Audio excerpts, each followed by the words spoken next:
The Girl Scout Silver Award is the highest award a Girl Scout cadet can earn. It is a 50-hour service project that has to last and stay in effect after you are done working on it. For my Silver Award, I built cornhole sets for my school's physical education department. I chose my grandfather as my project advisor because he is a carpenter and a cabinet maker.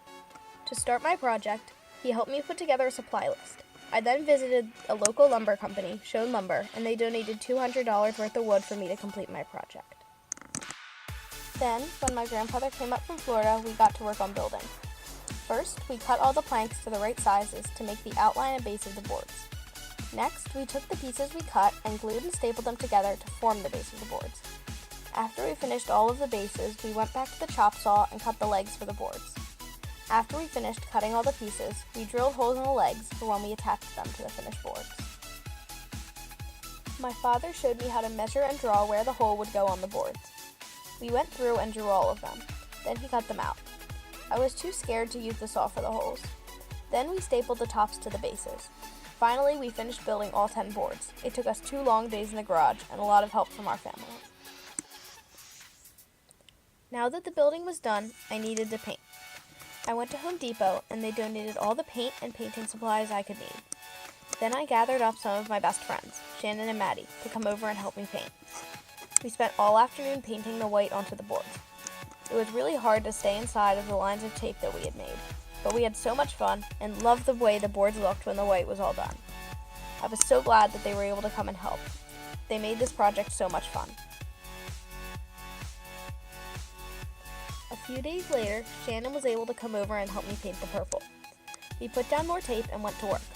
We chatted and painted and it was so much fun. They looked so great when they were all done. Next, we went and had my school's logo made to put on the boards. Then we brought them all home and got to work sticking them down. It was quite a process, as you can see in this clip.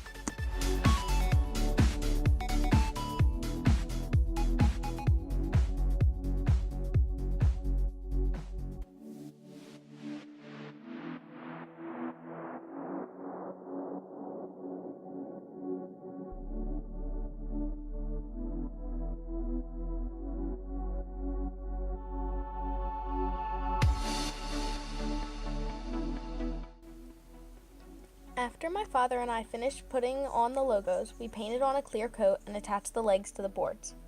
They looked so amazing when they were completely finished. Now we just needed to bring them into school.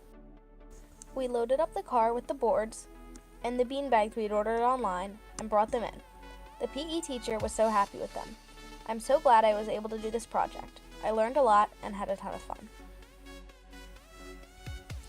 I would like to thank my friends Shannon and Maddie, my brother and father for helping build, my mom for driving me everywhere and taking pictures, my grandmother for taking pictures, and Karen Shugsta and Natalie Sabo for making the logos. I would also like to thank Schoen Lumber and Home Depot for their donations, my PE teacher for giving me the idea to do this project, and most of all, I would like to thank my grandfather for being my project advisor and making this project possible.